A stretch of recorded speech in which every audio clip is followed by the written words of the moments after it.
Ay, okay, salamat. Thank you.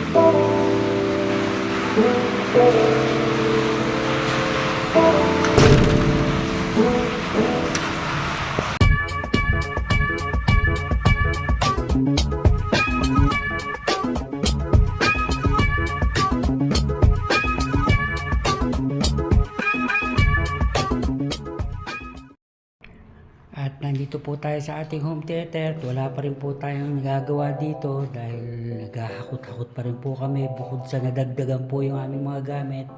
Tulad po nito, yung mga ibang BCD, nahakot ko na po. At saka yung mga CD doon, yan po. At ito yung mga plaka natin, yung mga vinyl, yan po, nakuha na po natin lahat.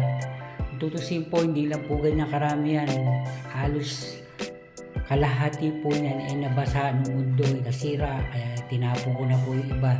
Hindi na po natin ma-revive yung iba dahil wala, nakadikit na po siya talaga. Kaya yan na lang po natin sa vinyl natin. Tapos sa ating movie room, ganun pa rin po siya, hindi pa rin po tayo nakakagawa ng shelves. Medyo magulo pa rin naman po.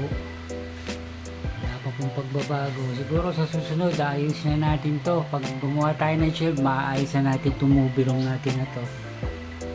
Kaya medyo ano pa, magulo pa talaga.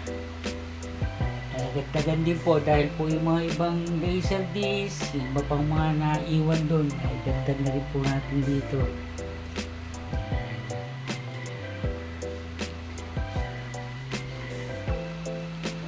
At saka nga pala po, meron po tayong bagong 4K. Ito po siya. Oh, yan po yung aking papakita sa inyo ngayon. Buksan na po natin.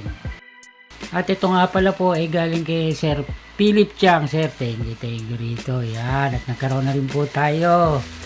Ito po ay ang plastic lang po dahil po nung dumating ito umuulan. Buti nga po hindi nabasa.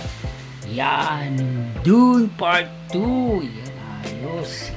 Kompleto na po natin siya. Ito po yung aking part 1. Kaya alam po yung part 1 ko, ito po yung uwi ng anak ko galing Australia. Kaya wala po siya slipcase. Siguro susunod po, pagka nakakita tayo ng medyo murang part 1 nandun na naka-slipcase, kukuha din po tayo yan. Yan po yung harap, yung spine, at yung likod. At ito po, silyado po dahil kay Sir Philip Chang ito galing. Brand new po ito.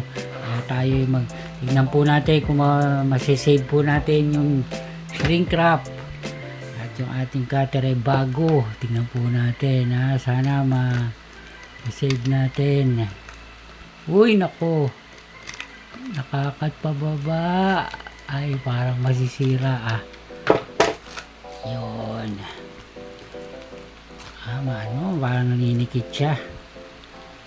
Try pa rin natin ng konti. So, hindi po pwede. Talagang dumidikit po siya. Nakadikit po siya sa gilid. Dito po yun, no? Kaya hindi na po natin siya makasave. Yun, no? Dumidikit po. Yan po ang ating Dune Part 2. At ito pong movie na to. Napakaganda po ng tunog. Bukod po dito sa Part 1, maganda rin po ang tunog ng Part 1. Pero ito, mas maganda pa nga po ito dahil ng mga nag-review po nito 10-10, 10 sa video, 10 sa audio ang rating nila, kaya napakaganda po ng tunog nito. Parang medyo magaan po ito, siguro single disc lang po ito. Karaniwan po sa lumalabas na 4K Blu-ray ngayon, hindi na nila sinasamahan ng Blu-ray, talagang 4K Blu-ray na lang. Sige, buksan na po natin. Yan po, single disc niya. Ito po yung 4K Blu-ray at meron po siyang kasamang insert. Yan po lang ating makukuha. Pero syempre, alam niyo naman po ako, basta't maganda tunog, nako, panalo po yan para sa akin. Kaya mga ka-HT, ang ating nakuha kay Sir Philip Chang. Thank you. At kumpleto na tayo. At iintay naman po natin yung part 3. Hanggang dito na lang po mga ka-HT. Hanggang sa susunod na video. Thank you!